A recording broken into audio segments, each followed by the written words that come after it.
Omuyimbi King Saha aludde nga asumbuyirwa obulwadde. Tulabyeko ko obutambi bungi nnyo nga atulaga ng'ali mu ddwaliro. By the way biyinza okubeera nga nkutuusaako ate nga enteekateeka za Bobi Wine okwogerako ko wali munanga ate ku Geneva Summit wali okuva munanga ate mu Netherlands. Enteekateeka zo zatandise dda. Bamuta Jaminati nsinzira ku Jaminati Yogi wabula mu byonna kansiko munanga ate nkuzanyiremuko akatambi ka King Saha alabiddwako ko wali nga ali mu ddwaliro okubeera nga afuna munanga ate obujjanjabi.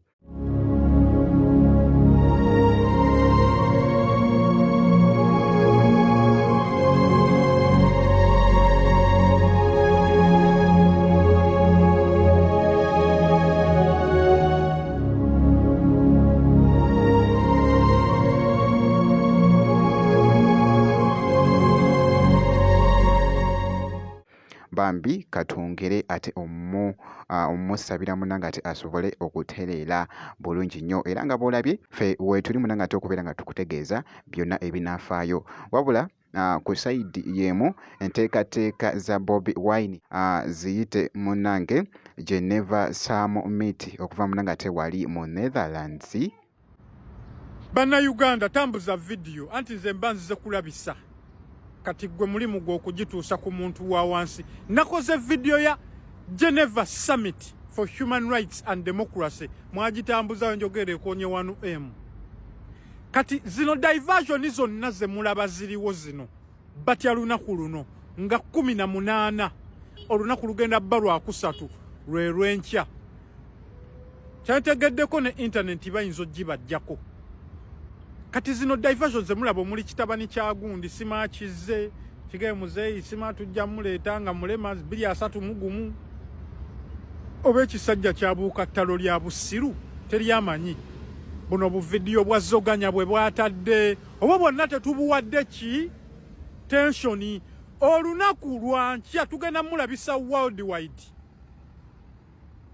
Batuuse n'okwokya akatale akaliraanye ekitebe n'ekitebe kyennyini mu kyokye. Olaba mwachunya mukazi we n'atavaayo olw'ekitebe. Mugenze ku kitebe ky'emukono mutaddeyo omulambo mbu wafiiriddeyo omuntu. Kana akasiriikirira n'omukulembeze kaasirise nako kabamazeeko emirembe ate nga mube nga mukimanyi ekijja si muntu. Ekijja si muntu. Kati kasooke tubalabise worldwide. Tumale tudde ku ground. Mugenda tuwulira. Enteekateeka zo zatandise dda.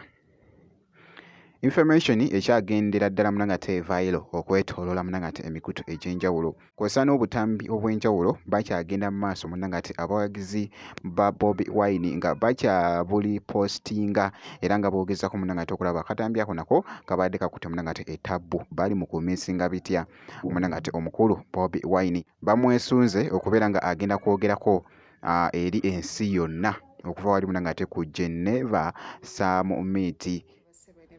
So kyemmanyi ffenna abasinga tumaze ebbanga nga twagala kuwulirizako ku pulezidenti waffe amaze ebbanga tayogerako gye tuli. So nzize bategeeza ng'ennaku z'omwezi 18 omwezi guno ku Lwokusatu pulezidenti waffe agenda kuba ayogerako eri Geneva Summit on Human Rights and Democracy. So tulina okkiriza nti bwe tuba tugenda kukyusa eggwanga twetaaga buli force gye tusobola okufuna, twetaaga buli platform gye tusobola okukozesa, twetaaga okubaako abantu ab'enjawulo abatuyambako. So eno summit zeezo ebifo ebimu bye tugenda okukozesa okulaba nga tupushinga struggle yaffe for a better and new Uganda. So osobola okusubscribing, osobola okuregisteringa so that ojja giwatchinga live tomissinga. Wali munanga ate mu Netherlands. So nja kubeera nga nkuwa munanga ate update yonna kyolina okukola kusigala nga weekuumidde munanga ate ku Jaminati Yogi ebisigadde byonna gwe just biturekere kasita obeera ng'osubscribinze.